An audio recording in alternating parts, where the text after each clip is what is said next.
Hal-hazırda Novruz bayramı ərəfəsindəyik. Novruz bayramını qeyd etmək dinlə doğrudur yoxsa?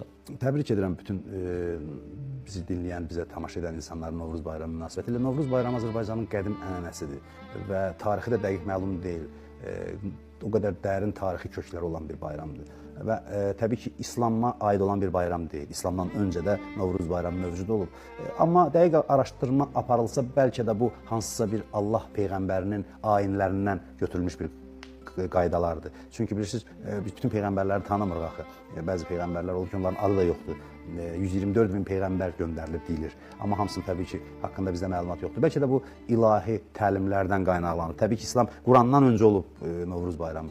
Və Novruz bayramı bizim xalqımızın yüksək mədəniyyətə sahib olmasının göstəricisidir. Novruzda bir çox mütərəqqi adət-ənənələrimiz var. Novruzda biz bir-birimizə baş çəkirik, bayram süfrəsi ətrafında toplaşırıq. Novruzda biz dünyadan köçmüş insanları yad edirik. Çox yaxşı bir ənənədir. İnsan məzarlığa, qəbristanlığa gedir və orada dünyadan köçənləri yad edir. Küsənlərin barışması çox müsbət bir adətdir.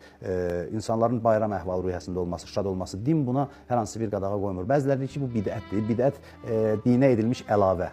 Əlavəyə bidət deyilir. Amma mən həmişə cavabında deyirəm ki, bu dini qayda deyil. Biz bunu ibadət kimi etmirik. Bu sadəcə baharın gəlişi ilə bağlı bir ayindir. Fikir verin, gecə ilə gündüzün bərabər olması zamanı biz bayram qeyd edirik. Yəni biz Novruzun təqvimi əslində ən dəqiq təqvimdir. Yəni yaz faktiki olaraq martın 1-də yox, martın axırında daxil olur. Martın əvvəli qış dövrü sayılır əslində. Təbiət nöqteyi nəzərindən təbii baxsaq məsələyə hər bir ay əslində 20 gün gecikir. Bilirsiniz, fəsildir belə. Əslində təbiətlə tam həmahəng olan qayda Novruz qaydalarıdır. Yaz hələ daxil olmayıb. Biz mart ayına daxil olsaq da yaz martın sonunda daxil olur, təbii nöqteyi nəzərdən baxsaq. Yəni bu təbiətlə tam həmahəng bir qaydalardır, qanunlardır və dinimizlə də bunun ziddiyyəti yoxdur. Ola bilər ayrı-ayrı hansısa elementləri dinimizlə ziddiyyət təşkil edə bilsin.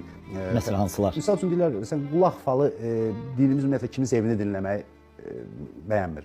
Yəni ola bilsin ki, evdə elə bir söhbət olunsun ki, sən onu eşitməsən yaxşıdır. Düzdür, bunu rəmzi olaraq edirlər, amma Şam yandırmaq və saçı. şam yandırmaqda da məqsəd baxır nədir? Yəni bəziləri bunu inanc kimi qəbul edir ki, o şam yandırsa, söndürsə kimsə öləcək, yəni nəsə belə şeylər təbii ki, xurafatdır.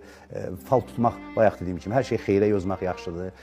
Bu kimi adətlər, amma öz-özlüyündə Novruz mütərəqqi bir bayramdır və dinlə də heç bir ziddiyyəti yoxdur. Əsasən ayrı-ayrı hər bir Quranın özünə də, yəni Quran təbii ki, təhrif olunmuyor, mətni təhrif olunmuyor, amma Qurana yanaşmada da hansı xurafat olur. İslamın özünün daxilində bəzən belə deyək də müsəlman dünya görüşündə də müəyyən xurafatlar olur. Orada qatışa bilirsən, nəsə Novruzda da ola bilər bu. Biz təbii ki, buna görə dini inkar etmirik ki, kimsə dindən sui-istifadə edirsə, biri Qurandan fala baxırsa, biz Qurandan imtina etmirik bunun nəticəsində. Yeri gəlmişəm, düzdürmü Qurandan? Təbii ki, yanlışdır. Quran fal kitabı deyil, Quranın özündə fal qadağan